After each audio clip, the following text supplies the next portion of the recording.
Hello, I'm Dr. Holmberg with Holmberg Wellness Group, and I was going to talk to you today in regards to trigger point massage.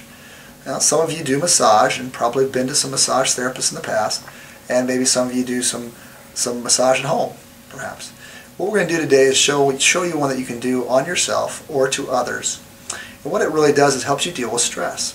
I know many of us deal with stress on a day-to-day basis. I do too. There are many causes to stress. There's different causes like physical stress, being in an accident, auto accident, maybe some sports injuries. Also sitting at a desk all day can cause quite a bit of stress to the body in a physical manner. Also chemically, what we put in our bodies. Some of us like pop, some of us like the sugars and the caffeines, and there's nothing wrong with that if it's done every now and then, but some of us do it more than we should. And that unfortunately causes our body to get a little more tight, a little more stiff, create some tightness in the muscles. And a lot of us in general, with our lifestyle, are on the run.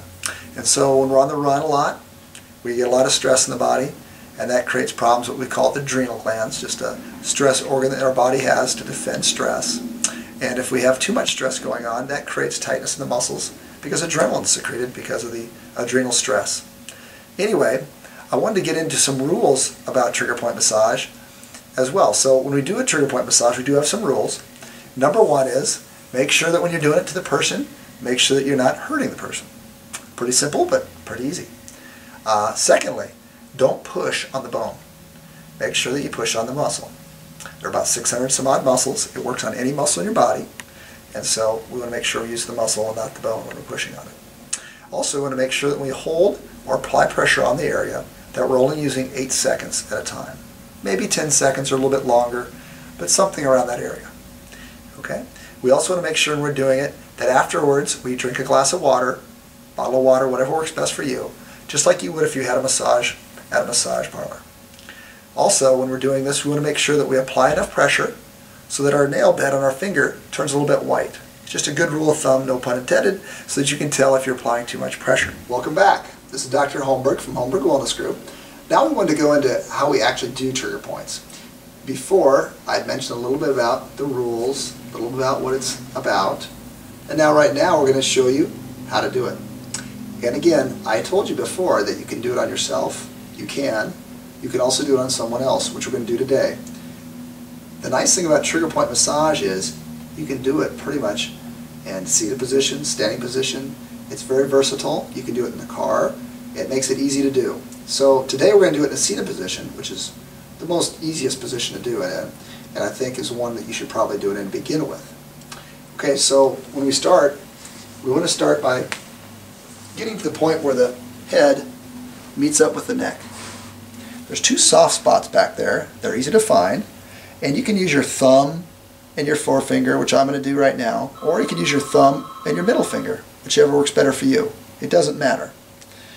Now, when you get into the position that you want to be in, you want to be about, a half an inch away from the spine with both fingers. Your line of drive or line of direction you'll be pressing is going to be straight ahead. Okay? The other hand is going to be used for support, just so that when you apply pressure, the head doesn't go forward. Now remember our rules. We're going to apply pressure for 8 seconds, but there's one thing I want to add. If you apply pressure on a point and it refers pain somewhere else in the body, for instance, if I apply pressure here and she feels pain across her forehead, that is a trigger point. Because what a trigger point is, it triggers pain somewhere else in the body when you put pressure on a point in the body. Okay? Now, when we do find a trigger point and it does elicit pain somewhere else in the body, we want to hold on to that point until the point goes away, or the pain lessens, or goes away. That's a good point on that. It could be 30 seconds, it could be 60 seconds, whatever it takes. Otherwise, we're just going to go 8 to 10 seconds on a normal spot. Now, I'm going to start right where I told you. Apply pressure. I'm applying pressure straight forward.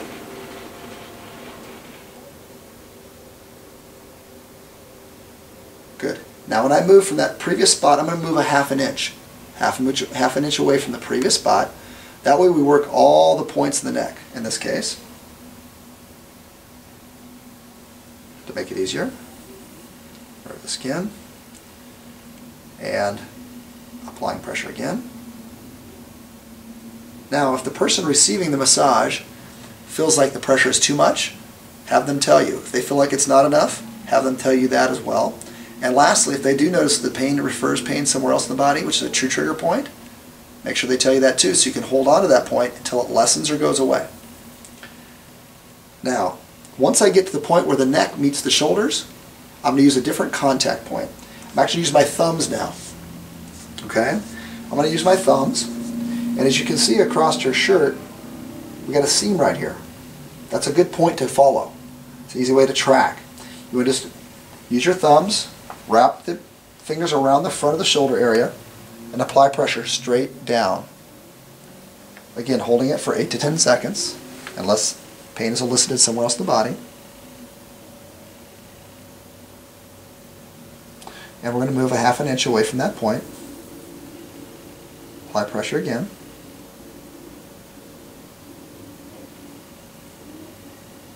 And we're going to move half inch away. Again, I'm following the seam of the shirt, which makes an easy reference point for my points.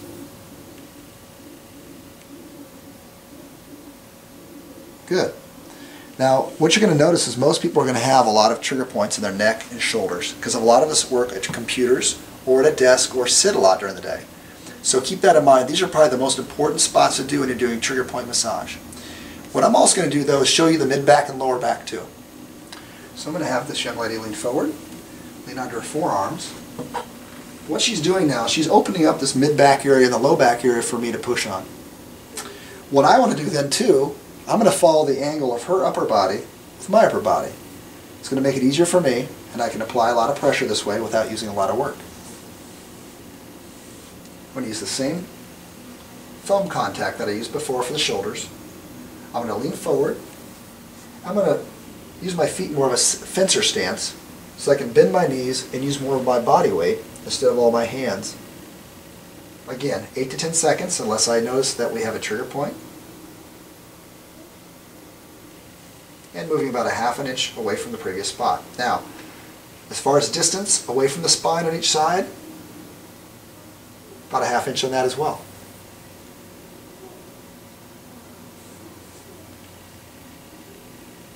Again, this is easy to do. You can do it at home, you can do it at work, you can work on your office staff, you can work on friends, you can have parties and do this, it doesn't matter. It's easy to do, you can do it in a chair. And sometimes, yes, people will fall asleep doing it. It does happen. It's happened several times in our office. I'm going to continue moving down. And as you see me moving down, I'm almost squatting down more with my body. This gives me a better line of drive so that I'm not standing straight up with my feet together and not having as much energy produced by my hands. So I'm bending as I go down further.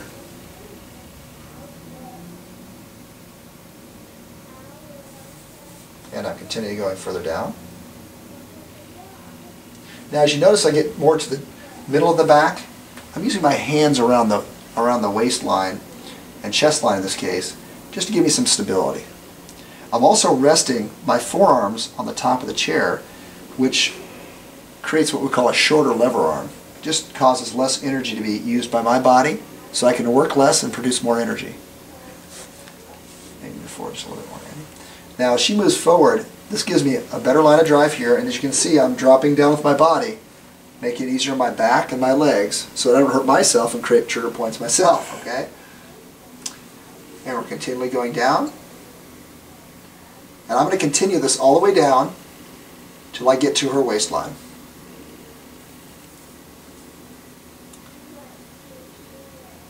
Good. Sit up for me. As you can see, trigger point massage is very easy to do. You can do it anywhere. Best place to do it is in a chair. If you have any questions, would like to know more about this topic, please check our website. Again, Greg Holmberg, Dr. Holmberg at Holmberg Wellness Group.